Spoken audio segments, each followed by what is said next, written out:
എല്ലാവർക്കും നമസ്കാരം. ആകാശഗംഗ എന്ന നമ്മുടെ യൂട്യൂബ് ചാനലിലേക്ക് എല്ലാവർക്കും സ്വാഗതം. 2024 ജനുവരി മാസം കാർത്തിക മുക്കാല് രോഹിണി മകയിരം അര വരുന്ന ഇടവക്കൂറുകാർക്ക് എങ്ങനെയുണ്ട് എന്ന് നോക്കാം. ഞാൻ ഇവിടെ പറയുന്നത് ജനുവരി മാസം ഗ്രഹങ്ങൾ വ്യത്യസ്ത രാശിയിൽ നിൽക്കുമ്പോഴുള്ള ചാരഫലമാണ്. ചാരഫലവും ഓരോ വ്യക്തികളുടെയും ജാതകവശാലുള്ള ദശാകാലവും മോശമാണെങ്കിൽ ആ കാലം ഏറ്റവും കഷ്ടപ്രദമായിരിക്കും. ദശാകാലം നല്ലതും ചാരഫലം മോശവുമാണെങ്കിൽ സമ്മിശ്ര ഫലമായിരിക്കും.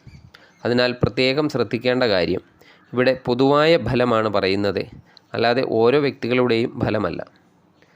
ദശാകാലം ഏതാണെന്ന് ഓരോ വ്യക്തികളും പരിശോധിച്ച് മോശം ദശാകാലമാണെങ്കിൽ അതിനുവേണ്ട ദോഷപരിഹാരം ചെയ്യുന്നത് നല്ലതായിരിക്കും. ഇടവക്കൂറുകാർക്ക് തൊഴിലിൽ മേന്മ ഉണ്ടാകുന്ന മാസമാണ്. പ്രമോഷനും മറ്റും കിട്ടാൻ സാധ്യത ഉണ്ട്.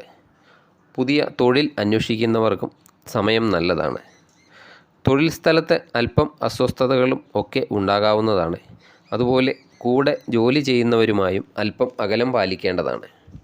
കാര്യങ്ങളൊക്കെ തുറന്നു പറയുന്നതും ചർച്ച ചെയ്യുന്നതും ഒക്കെ ഒഴിവാക്കേണ്ടതാണ്. വിദേശ തൊഴിൽ ആഗ്രഹിക്കുന്നവർക്ക് തൊഴിൽ ലഭിക്കുന്നതാണ്. തൊഴിൽപരമായി ധാരാളം യാത്രകളും ഉണ്ടാകുന്നതാണ്. ബിസിനസ്സുകാർ അല്പം ശ്രദ്ധിക്കേണ്ട സമയമാണ്. ധനപരമായി മാസത്തിൻ്റെ ആദ്യ 2 ആഴ്ച ഗുണകരമാണ്. അതിനുശേഷം അല്പം മോശ സമയമാണ്. ചിലവുകളൊക്കെ നിയന്ത്രിക്കണം. അപ്രതീക്ഷിത ചിലവുകൾ വന്നു ചേരാൻ സാധ്യതയുണ്ട്.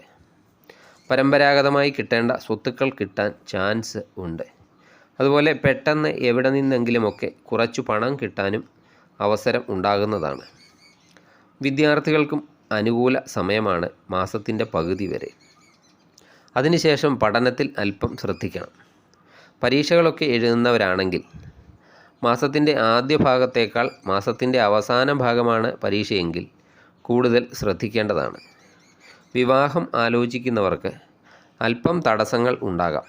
പ്രത്യേകിച്ച് ശത്രുക്കൾ വിവാഹ ആലോചനകൾ മുടക്കാൻ സാധ്യതയുണ്ട്. സ്ത്രീകൾ നിമിത്തം എന്തെങ്കിലും വഴിക്കുള്ള ഉപദ്രവങ്ങൾ ഉണ്ടാകാൻ സാധ്യതയുണ്ട്. ഭാര്യാഭർത്താക്കന്മാർ തമ്മിൽ ചെറിയ വഴക്കുകളൊക്കെ ഉണ്ടാകാൻ സാധ്യതയുണ്ട്. വാക്കുകളും പ്രവൃത്തിയും നിയന്ത്രിക്കുക. അതുപോലെ അനാവശ്യമായി മറ്റുള്ളവരുടെ കാര്യത്തിൽ ഇടപെടരുത്. ഗ്രഹോപകരണങ്ങളൊക്കെ വാങ്ങാൻ സാധ്യതയുണ്ട്. അതുപോലെ ദൂരയാത്രകൾ ഉണ്ടാകാം. യാത്രയിലൊക്കെ പ്രത്യേകം ശ്രദ്ധിക്കേണ്ടതാണ്. ശത്രുക്കളുടെ ഉപദ്രവം ശ്രദ്ധിക്കേണ്ടതാണ്. ശത്രുഭയം ഉണ്ടാകുന്നതാണ്. കണ്ണുകൾ സംബന്ധമായി എന്തെങ്കിലുമൊക്കെ അസുഖങ്ങൾ ഉണ്ടാകാം. അതുപോലെ രക്തസംബന്ധമായി എന്തെങ്കിലുമൊക്കെ അരിഷ്ടതകൾ ഉണ്ടാകുന്നതാണ്. അഗ്നി, ആയുധം, വൈദ്യുതി എന്നിവ കൈകാര്യം ചെയ്യുന്നവർ പ്രത്യേകം ശ്രദ്ധിക്കേണ്ട സമയമാണ് ജനുവരി മാസം.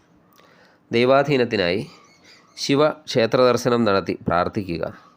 അതുപോലെ ദേവി ക്ഷേത്രദർശനം നടത്തി ചെമ്പരത്തിമാല സമർപ്പിക്കുക.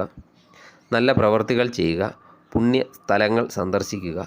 നിങ്ങൾക്ക് നല്ലൊരു മാസമാകട്ടെ ജനുവരി മാസം. നന്ദി, നമസ്കാരം.